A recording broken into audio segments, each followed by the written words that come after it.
Bienvenidos todos ustedes nuevamente a Diego en la Lucha, aquí en vivo junto a un compañero, un invitado de esos de lujo que uno tiene, valga la redundancia, el lujo de tenerlo de vez en cuando por aquí, el español Juan Antonio Aguilar, experto geopolítico. A él no le gusta que le digan experto, pero para mí es un experto, así que hay que aprovechar y hacerle unas buenas preguntas para que nos alumbre realmente sobre lo que está pasando en Medio Oriente. ¿Cómo andás, Juan Antonio? Pues muy bien, un placer estar con vosotros. Lástima no tener Bueno, más tiempo, pero es que, como podéis imaginar, me tienen un poco acribillado, ¿no? ya lo sé, por eso vamos a aprovechar este tiempo que tenemos. Así que vamos de una a las preguntas. Algo que nos tiene a todos preocupados y a mí en particular es el tema del uso de las armas de destrucción masiva. Sabemos que Israel sí tiene, no se sabe cuántas ojivas nucleares, pero tiene. Irán supuestamente no tiene hasta ahora, aunque tiene armas muy poderosas igualmente. ¿Vos creés que, dado las circunstancias de que Irán literalmente el bombardeo que está haciendo Israel en este momento es muy fuerte? Sigo las imágenes por Telegram el minuto a minuto, son impresionantes.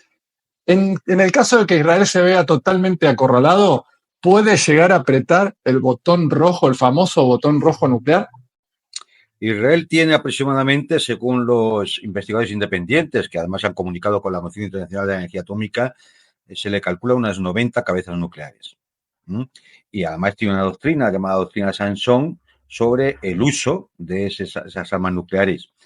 ¿Podría hacerlo en una situación de peligro existencial? Podría hacerlo, pero yo creo que antes de eso habría muchas otras posibilidades, ¿no? Desde la intervención directa de Estados Unidos o la presión internacional sobre Irán para Israel para llegar a un alto el fuego, ¿no? Es decir, no es tan fácil, yo creo, hacer un salto a un enfrentamiento nuclear. Al menos de momento. Es decir, aquí el riesgo mayor es que lamentablemente en estos tiempos que nos han tocado vivir, hay una buena mayoría de clase política, sobre todo occidental, que padece graves trastornos mentales. Y entonces, digamos, claro, eso nos pone en un riesgo alto, sea por accidente, sea por un incidente, sea porque efectivamente piensen que es que, como piensan algunos dirigentes israelíes, que no importa si Israel queda destruido porque eso es decir, es la antesala de la segunda venida del Mesías y cosas de este tipo, ¿no? Es decir, auténticas barbaridades propias de fanáticos religiosos, ¿no? Entonces, eso es el riesgo. Es decir, si aplicáramos, digamos, que los actores van a tener un pensamiento racional, yo estoy seguro de que no deberíamos temer que nadie vaya a utilizar un armamento nuclear.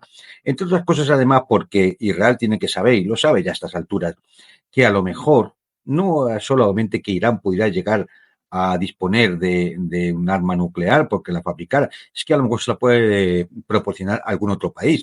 Me estoy refiriendo, por ejemplo, a Pakistán, ¿no? Con lo Bien, cual estaríamos en una situación, yo creo que terrible. Aparte que antes de eso significaría el corte del estrecho de Hormuz, el corte del estrecho de Bab al-Mandeb por parte de los yemeníes, con lo cual significa el corte del canal de Suez, y eso nos pone en recesión económica mundial. Es decir, yo creo que hay muchos factores para que alguien diga, no, hasta aquí habéis llegado. Es decir, no, nada más, hasta aquí habéis llegado y aquí se acaba la cosa. Porque el riesgo es grande, ¿no? Es decir, yo creo que no lo veo, al menos en un corto plazo. ahora vos hablabas recién de Pakistán. Acompáñame 10, 15 segundos de este video, porque estamos hablando de armas nucleares, estamos hablando de Pakistán, e Irán ya se pronunció respecto a esto. ¿Qué pasaría si? Bueno, escuchemos esto. این چند روز چه اتفاقی افتاده؟ تمام کشورهای عربی تماس گرفتن و گفتن ما از شما حمایت میکنیم. پاکستان گفته اگر اسرائیل بخواد بمب اتم بزنه ما به اسرائیل بمب اتم خواهیم زد. احساسات مسلمان‌ها تو منطقه.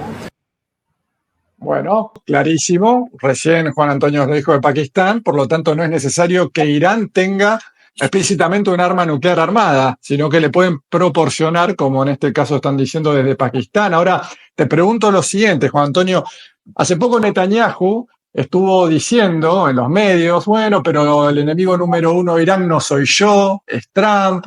Estuvo un poquito diciendo eso y lo primero que me generó es, ¿podría ser posible pensar que si Trump no quiere entrar a la guerra, bueno, sí, desde el punto de vista de escudo antimisiles, tratar de ayudar desde ese punto de vista de amortiguar ataques iraníes, ¿podría llegar a pensarse un atentado contra Trump para obligar a Estados Unidos a meterse culpando a los iraníes, dado este modus operandi que ya creo que ya ha pasado mucho a lo largo de la historia?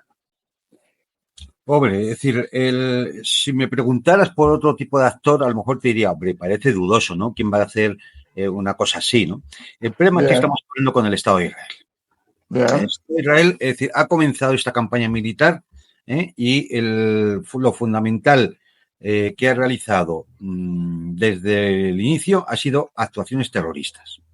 Actuaciones terroristas, introduciendo drones dentro de Irán, misiles antitanque, con agentes del Mossad, con la oposición iraní, que es una organización terrorista, el MEK, pagada por la CIA, y son los que en un primer momento, esas primeras horas que provocaron un cierto shock, ¿no? Porque no veíamos una respuesta iraní, era precisamente porque habían descabezado parte de la cúpula militar, habían inutilizado algunos sistemas de defensa antiaérea, había habido ciberataques, y hasta que la autoridad iraní no reconstruyó inmediatamente la cadena de mando, realmente no empezaba a ver la respuesta.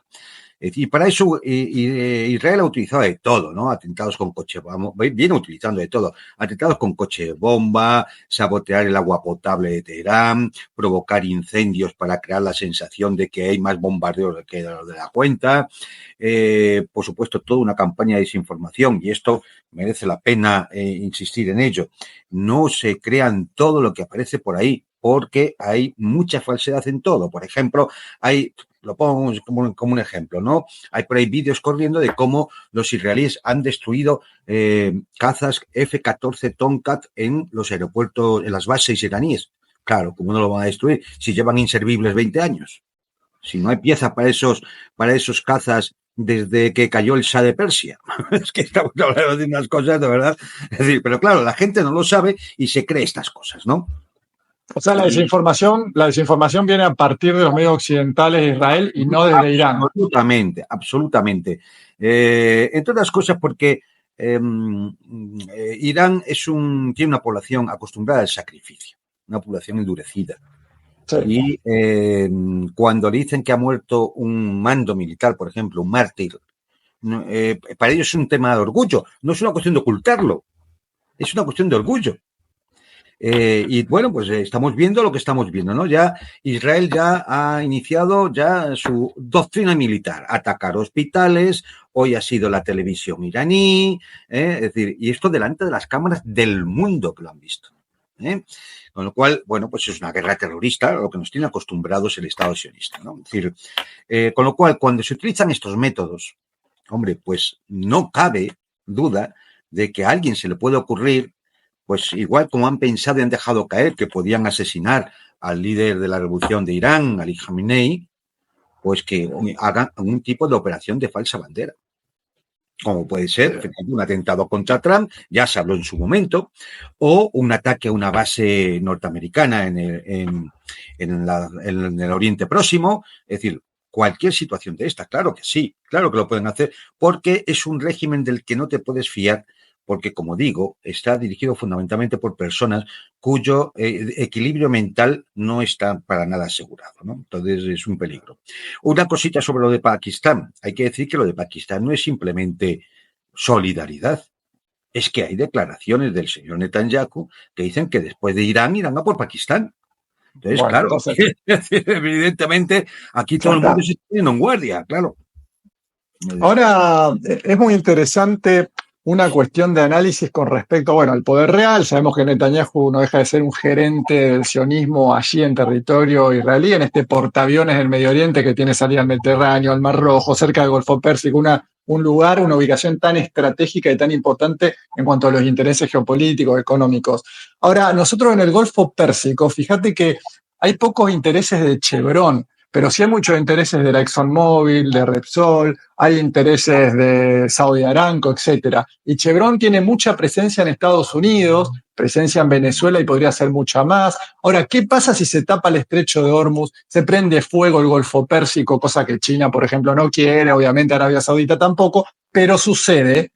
Chevron no quedaría bien posicionada desde el punto de vista de la venta de gas licuado al mundo, del punto de vista de que le permiten operar en Venezuela y expandirse en Venezuela, y Rusia también. ¿No quedaría Estados Unidos y Rusia en buena posición desde el punto de vista económico, energético, etcétera? A ver, pero no nos olvidemos, Chevron es una empresa privada.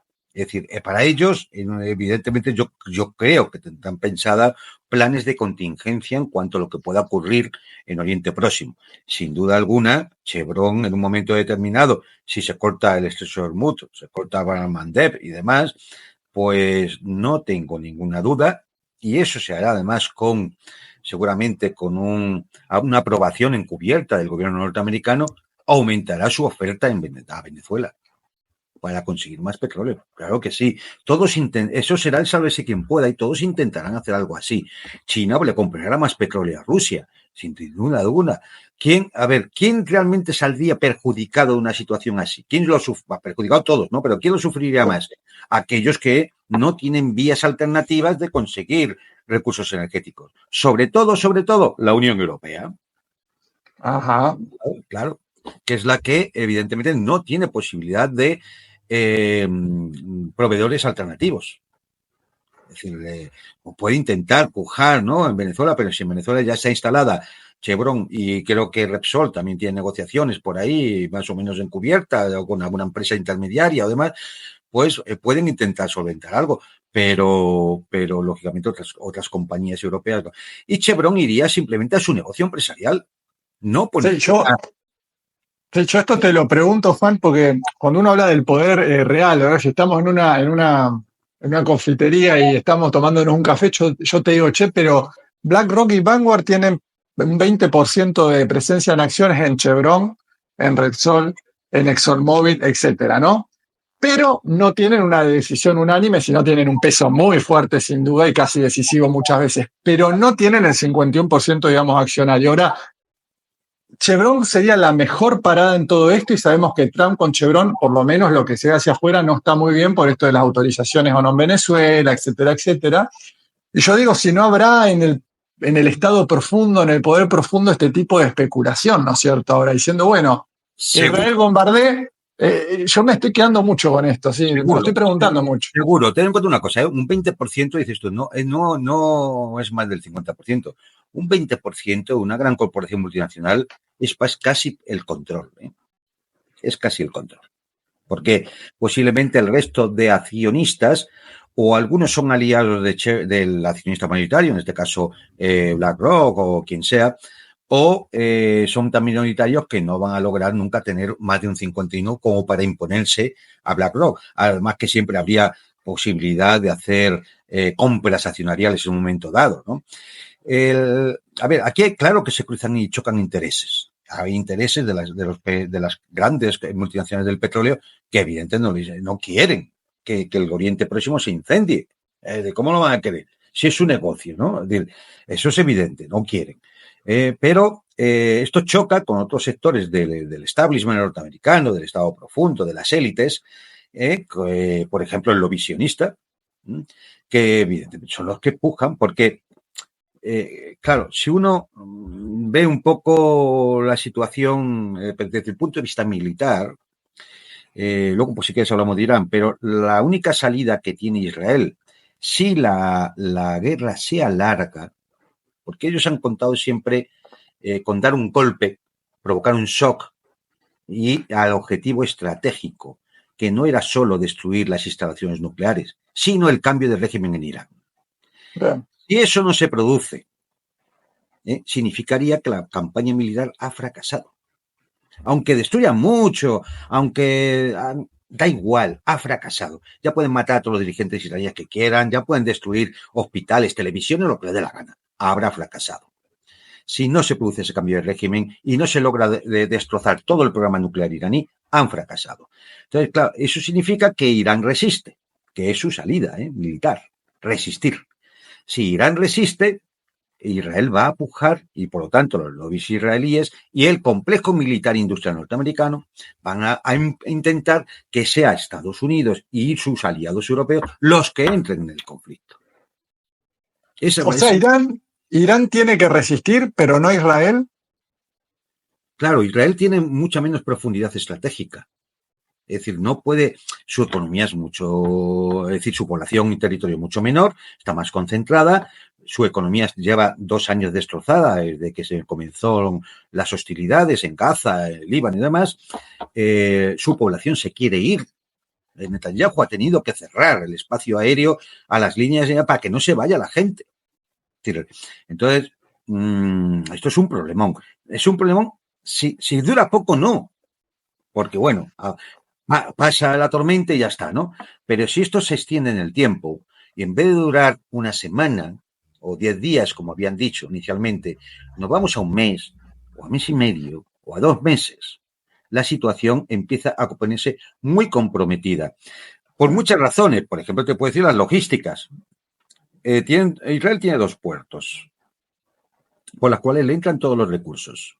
El BIT, que está cerrado por los yemeníes desde hace meses, y el puerto de Haifa, que lleva ardiendo desde ayer.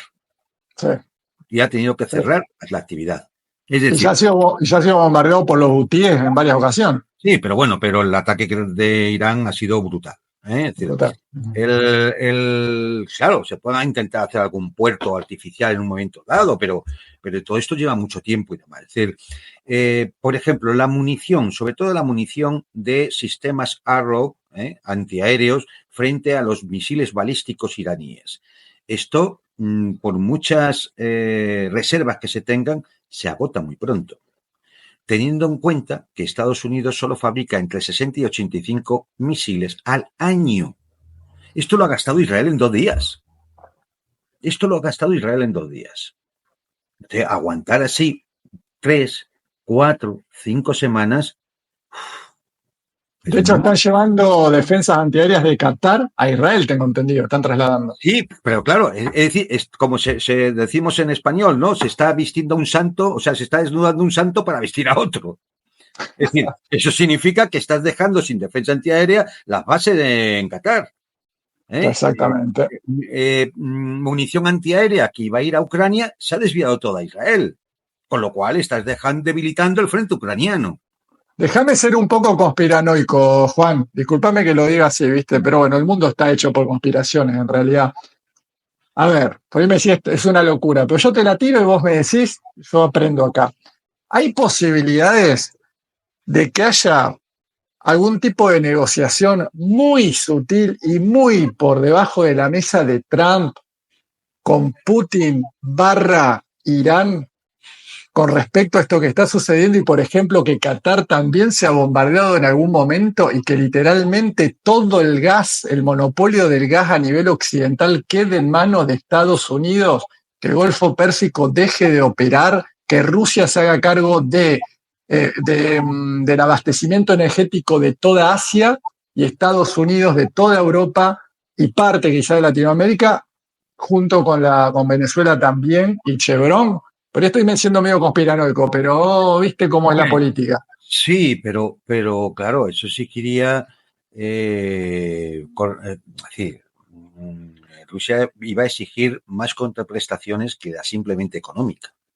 Es decir, no se va a conformar solamente con la venta de un gas que ya está vendiendo, por otro lado. Es decir, yo creo que exigiría otro tipo de compensaciones que no sé si las élites occidentales estarían dispuestas a ceder, como por ejemplo todo el tema de Ucrania y la retirada de la OTAN del este de Europa hasta las fronteras del 97, porque es que eso es una derrota completa. Yo creo es decir, lo que sí podemos vislumbrar en estos momentos, es decir, ¿qué puede estar pasando? Porque tiene su lógica y además ya hay evidencia, algunas informaciones y demás. Si Israel no es bueno que continúe la guerra, que no se extienda, porque entonces queda una situación que puede ser muy delicada. Lo que hay que intentar en estos momentos, una vez que ha fallado el golpe inicial y no se ha derruido el régimen iraní, lo único que se puede intentar es ahora volvamos a la negociación. Pero ahora, claro, ¿quién va a llamar a Teherán para negociar? Evidentemente Trump no puede llamar a Teherán para negociar, ni Macron, ni Starmer, ni Merz. Solo hay una persona, solo hay un gobernante de peso que puede llamar tanto a Teherán como a Tel Aviv y que le cojan el teléfono, que es Putin. Exacto. Claro. Entonces, ahora bien, si Trump llama a Putin para decirle hay que hacer algún movimiento y le propone incluso como mediador en el conflicto para intentar que las hostilidades acaben, lo que sí puedo asegurar es que Putin va a decir, vale, ¿qué me das? Eso es la política internacional, queridos míos. ¿Qué me das? ¿Y yo qué gano en esto? Perfecto, ¿qué me das? Pero también tenemos a la parte iraní, que en teoría son socios estratégicos de Rusia y de China. Entonces, Bien, ¿qué me das? Sí. Pero piense una cosa. La parte iraní, en el momento que hubiera, claro, si se entra una negociación en la cual Irán consiga negociar que ellos van a seguir con su programa nuclear pacífico y van a enriquecer uranio hasta el porcentaje que se determine y que aquello material fisionable de uranio que ha sido enriquecido más pueda depositarse en Rusia para que esté yo controlado. Si eso ocurre y Israel no consigue ninguno de los dos objetivos estratégicos, que son la destrucción del plan nuclear y el cambio de régimen, entonces ha ganado Irán. Es que es una victoria muy fácil de vender. ¿Y cómo lo posicionás a Irán si literalmente hay una victoria aplastante desde el punto de vista militar, político, etcétera? ¿Qué queda en Israel? Porque, a ver, se dice mucho, ¿no? Que acá en Argentina le están abriendo mucho las puertas al sionismo, ¿no? ¿Qué pasa? ¿Un plan Andinia? ¿Un Israel 2 en la Patagonia? Hombre, tú sabes que lo del plan Andinia es una cosa como muy recurrente siempre y además los conspiranoicos también le han dado mucho a esto, ¿no? Pero hay una realidad que es decir, por eso digo que a veces hay que ir a hechos concretos o a datos. Claro.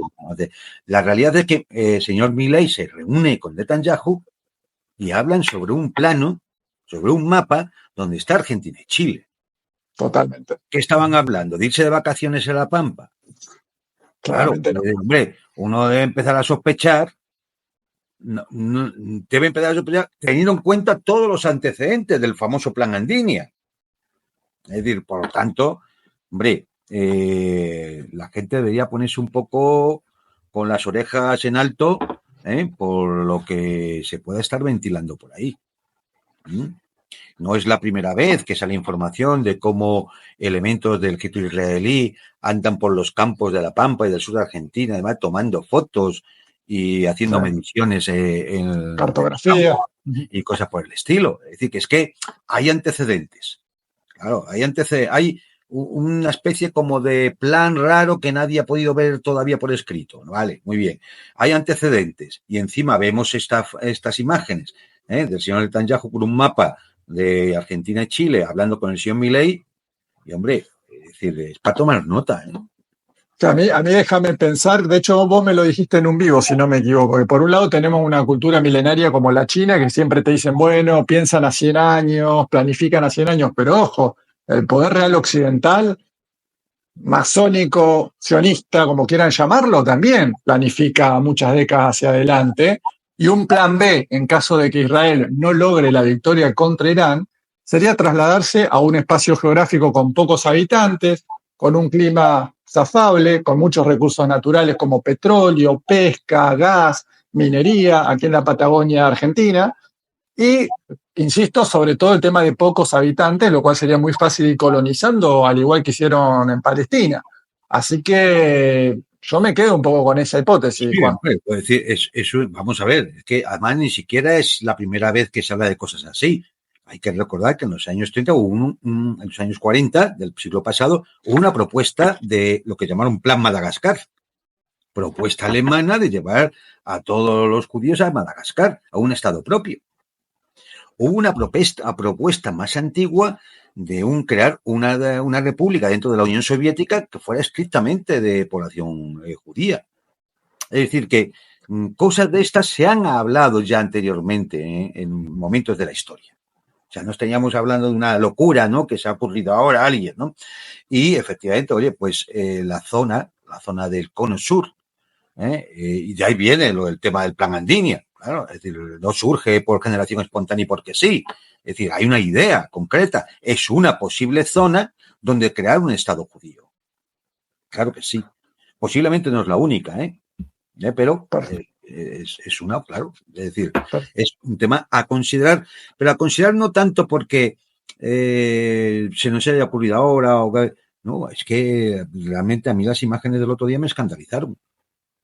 Sí, la verdad que es impresionante. Estas imágenes y me dicen, mira, están discutiendo el plan Andinia. Y yo me quedo pasmado porque dices, bueno, pues es que claro, no sé.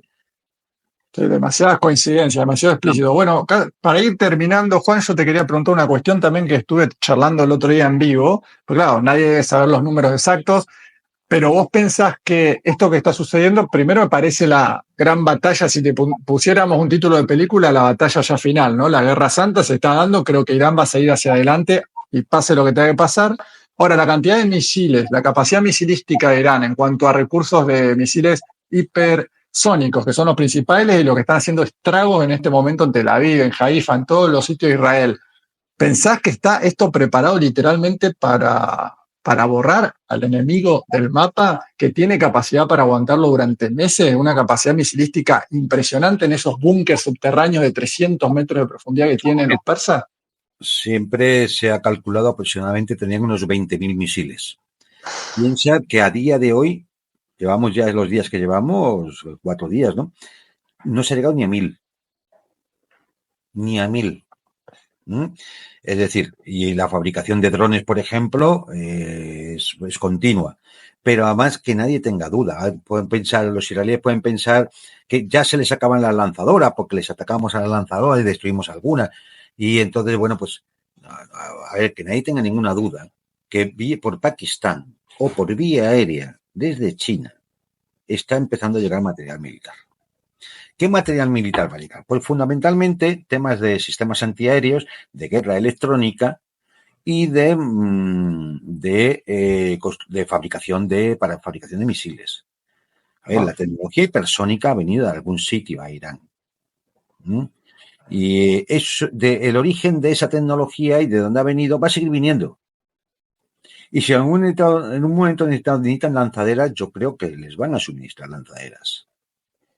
Y si necesitan más sistemas antiaéreos, les van a suministrar sistemas antiaéreos. ¿Por qué?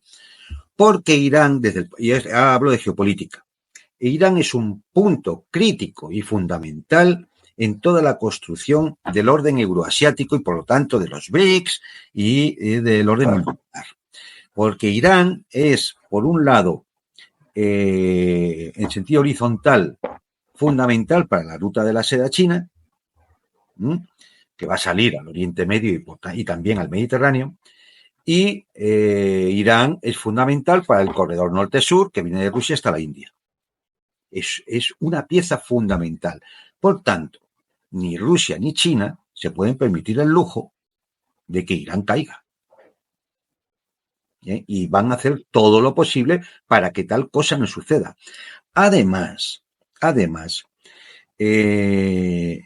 yo creo que todo el subglobal, y en concreto toda la zona euroasiática, tiene que ser consciente de que ya no se puede permitir que los anglosionistas tiren más piezas del dominó. Es decir, porque después de Irán, ¿qué irá? Rusia o China o Pakistán. Claro, es decir, hay que pararlos en algún punto.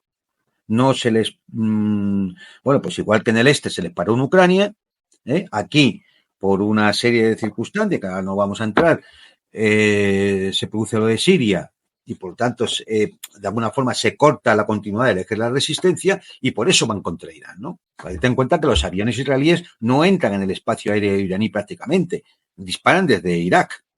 Perfecto. Juan, para ya terminar, un minuto. ¿Hacé futurología o tirá porcentaje? ¿Cómo termina esto? A ver, yo intento siempre decir aquello de la racionalidad, ¿no? Que los actores son racionales aplicando la teoría de juegos, una teoría matemática, y esto, pues entraría un poco en lo del dilema del prisionero, es decir, ahora mismo lo que más le conviene a las dos partes sería llegar a un acuerdo que sea beneficioso para Irán, porque si no, no va a parar. Y que de alguna manera aplaque a Israel, porque va a tener que aceptar sí o sí que Irán tiene derecho a tener su programa nuclear de energía pacífico, ¿vale? Entonces, eso sería, desde el punto de vista racional, porque si no, el juego lo que te dice es que hay que continuar la guerra. Y entonces uno de ellos va a perder. ¿Quién? Eso no lo sabe ninguno de ellos. Por tanto, lo que nos diría, si aplicamos la racionalidad de esa teoría de juegos, es que esto, dentro de 2, 3, 5, 8 días, alguien va a hacer de mediador para intentar pararlo. Como pasó con India-Pakistán. Bien. Bien. Es decir, porque es la única solución a la que ganan todos. Si no, alguien va a perder y algunos pueden perder mucho, ¿eh? Pues, es decir, bien, si pierde Israel y pierde Estados Unidos, que pierden todo el Oriente Medio, ¿eh? Y el prestigio de Irán se dispara en todo el mundo musulmán. Pondría incluso en peligro a alguna de las petromonarquías, ¿eh? O sea, ojo, ojo. Con lo cual, bueno, pues, y si es al revés, vamos a una conflagración, porque ya le digo, ni Pakistán, ni Rusia, ni China van a permitir una situación así.